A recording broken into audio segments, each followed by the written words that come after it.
The Canadian government has joined other peace-minded nations in doing everything possible to reduce world tensions, to assist in the settlement of international disputes by peaceful means, and to achieve disarmament with such controls as are necessary to preserve the security of all nations. However, the awesome threat of a major nuclear war involving North America remains a factor in plans for the defense of Canada.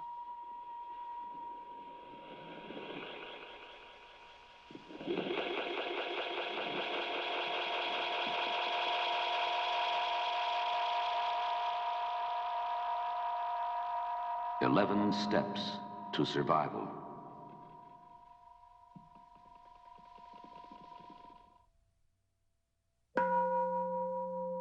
Know the effects of nuclear explosion. A nuclear airburst produces a flash of light and heat which will start fires at a considerable distance instantly, and also a slower moving blast wave. Unless the eye is protected at once, a blaze of light, brighter than the sun, could cause temporary blindness or permanent injury. A nuclear ground burst will produce similar effects. And in addition, a large crater.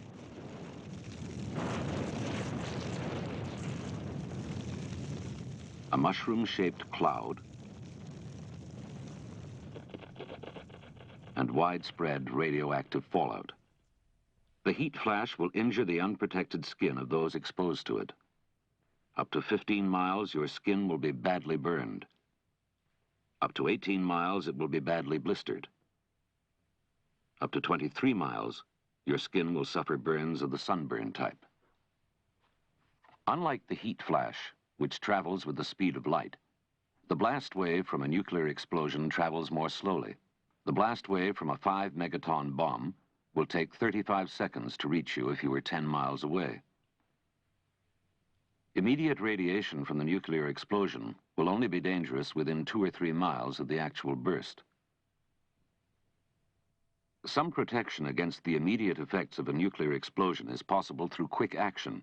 Natural features of the terrain, ditches for example, may provide minimum protection. Man-made structures such as culverts may also offer some protection. If you are caught in your car, lie down immediately on the seat or the floor. This is an alert.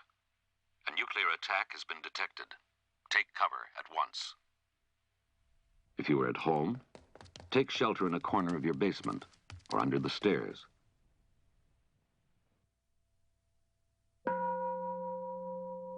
Know the facts about radioactive fallout. Fallout is pulverized material made radioactive by the nuclear explosion and thrown up to great heights.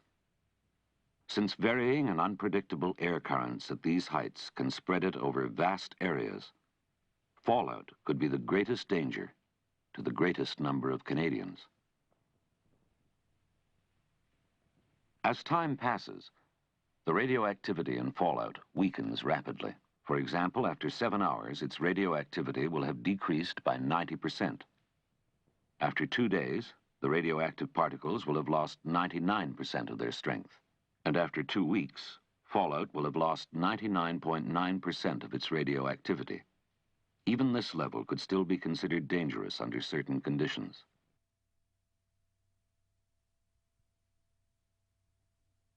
Protection against fallout depends largely on the shielding and distance between you and the radioactive dust. There is no protection in the open. There is slight protection in a house without a basement. There is fair protection in a house with a basement.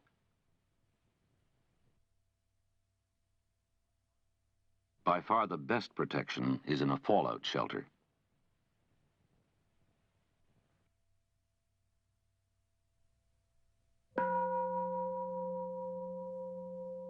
Know the warning signal and have a battery-powered radio.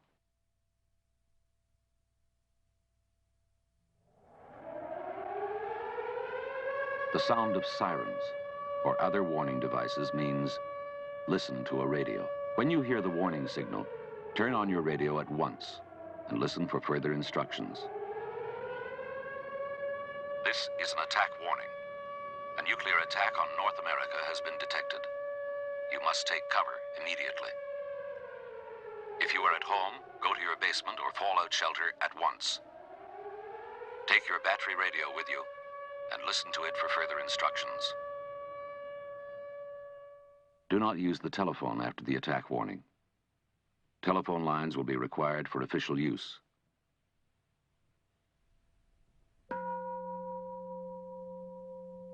Know how to take shelter. A properly built fallout shelter which places heavy material between you and the fallout can stop 99% of radiation. For example, 16 inches of brick or concrete blocks filled with sand, or 2 feet of packed earth. Plans for a shelter are available from emergency measures organizations. Such a fallout shelter is the best way to protect you and your family, since it keeps radiation at a distance and shields you during the time when it is most intense. If you haven't built a shelter, protection against fallout can be improvised in your basement. In a basement corner, preferably away from windows, materials, doors, furniture, bricks, concrete blocks, sand-filled boxes, books can be used to improvise, first, an emergency shelter. If you have time, on the floor overhead, pile any other heavy materials you have still available. Finally, earth or gravel should be piled against windows and basement walls above ground. In the winter, packed snow can be used. And when you go to your shelter, keep listening to the radio for further instructions. This is a fallout warning. Heavy fallout is reported moving northward towards your area. All listeners are warned to stay in shelter. If your house has no basement, select a space as far as possible from the outside walls and build as suggested for houses with basements. If you live in an apartment building, your best place to shelter is in the basement or central corridor. You can improve corridor areas by piling heavy furniture against the wall. When you go into your shelter, take your battery radio.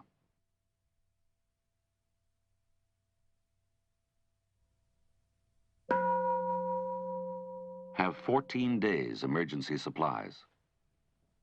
If broadcast instructions confine you to shelter for days or weeks, you will require emergency supplies in the shelter or handy to it. Fallout protection may be required for as long as 14 days. Your supplies should include water. An emergency water supply of 7 to 14 gallons per person is important.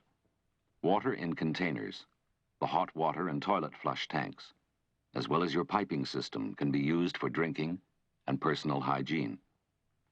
To save this water and keep it fit for use, close off the main valve, which controls the flow from the outside water system. Then open the taps in the upper parts of the piping system. This will allow air to force the water into the lower parts of the system, from which it can be drained when needed. Food. Put all available canned and packaged foods and beverages in your shelter area or handy to it. Leave perishable foods in your refrigerator or freezer for later use. Don't forget eating utensils, a cooking pot and a can opener. Equipment. Beds, toilet and plastic bags, utensils, kerosene stove and lamp, candles, spare batteries, a fire extinguisher, rope, an axe, and a calendar. Don't forget clothing and personal items such as clothing, boots, and gloves, which can be worn and left outside when broadcasts advise that it is safe to go out again for brief periods. Also bedding, warm sweaters and socks, personal hygiene items, and legal documents and papers.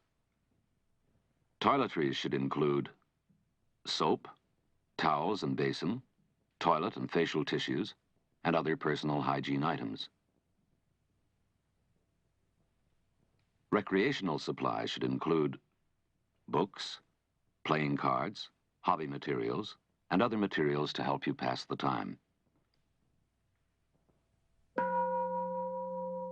Know how to prevent and fight fires.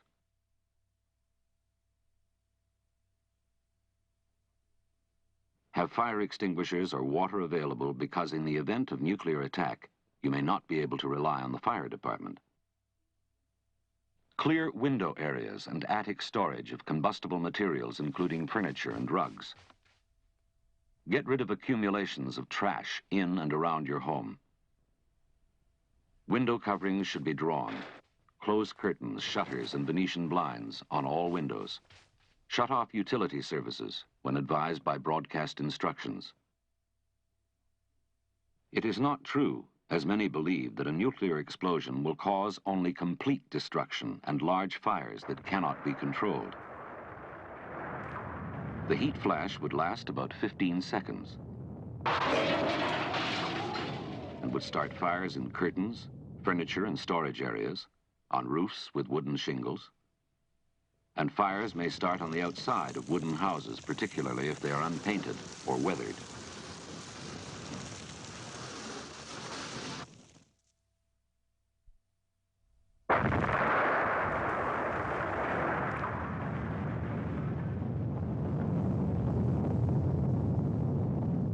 After a nuclear detonation, you will have about 30 minutes to inspect your home and put out small fires before fallout starts coming down.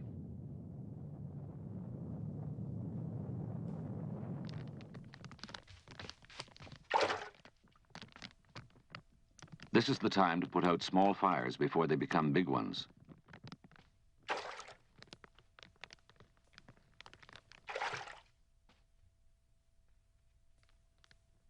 To fight a fire, take away its air by smothering the fire with a blanket, wet if possible, or cool it with water, earth, sand, or a fire extinguisher. Get the burning material out of your home. The shaking of buildings due to blast from any large explosion can break utility inlets. These breaks may allow gas or fuel oil to leak into basements. So when entering a darkened basement, do not smoke or strike a light. Some fires require special methods. If it's a gas fire, shut off the gas main before fighting the fires it has caused. If it's an oil fire, shut off the source of supply before fighting the fire.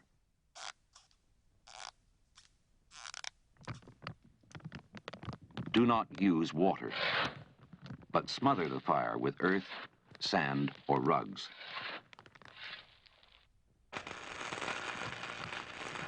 With an electrical fire, don't use water if power is still on. Shut off the electricity and then put out the fire. For an additional firefighting water supply, try your taps and hose. They may still be functioning. Know first aid and home nursing. A first aid course may help you save lives in any emergency. Start training now in first aid and home nursing with the St. John Ambulance and the Red Cross. Make sure you have emergency first aid supplies. Basic first aid and home nursing hints are contained in the booklet, 11 Steps to Survival.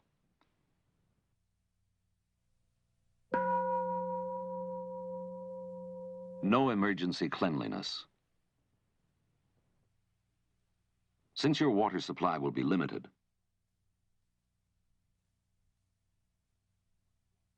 you must ration water and use it only for essential purposes. If you have enough warning time before fallout arrives, fill all available receptacles with water. Garbage and human waste should be put into plastic bags.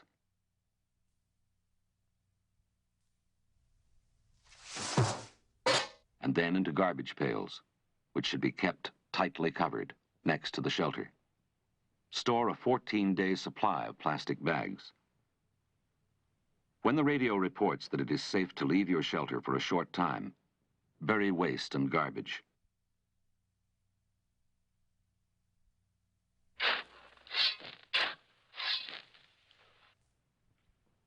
under about 2 feet of earth.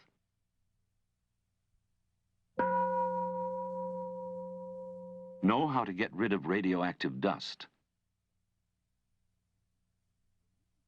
Remove your outer clothing while outside and leave it there.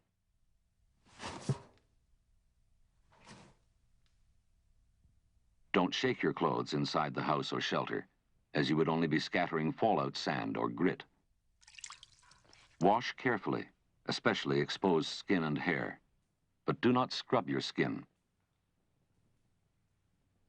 Remember, exposure to fallout does not make you radioactive, and radiation sickness cannot be passed on to others.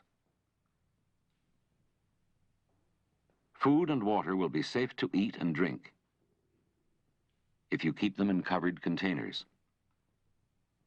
But you must dust off food containers and wash and peel fruit and vegetables. Know your municipal plan for emergencies. Find out now what your municipality is doing to prepare for either peacetime disasters or nuclear attack situations.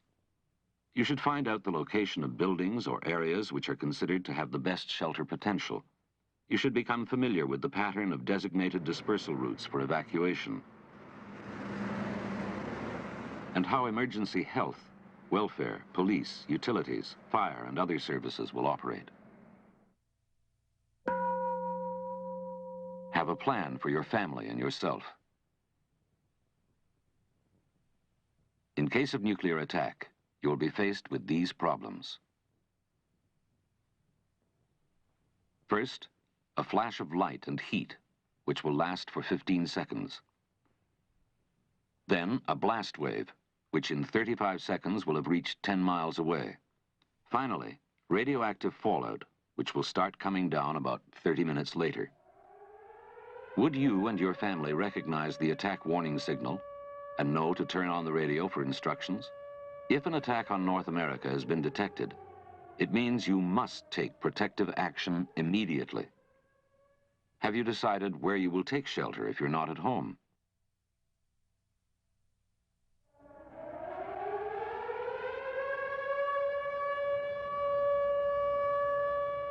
Will you try to get home?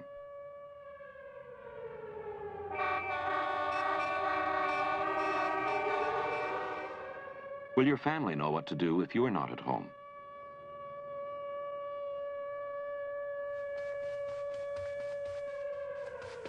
Is there a shelter plan for your children at school?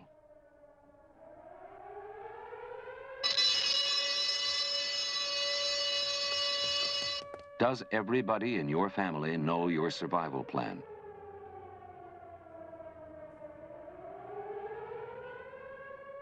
Know the preparations you will have to make? And make your plan workable. Above all, do not forget battery radio and spare batteries to listen to broadcast instructions. For a permanent reminder of what to do in a disaster, ask for the booklet, 11 Steps to Survival. For a copy, ask your local emergency measures or civil defense organization, or write to EMO, Box 10,000, in the capital city of your province.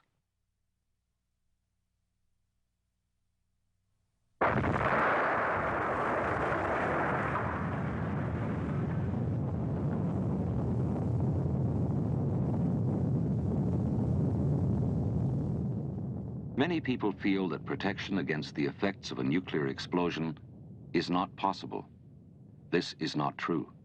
Protection is possible, and those who follow the 11 steps to survival will greatly increase their chances of surviving. Get a copy and read it.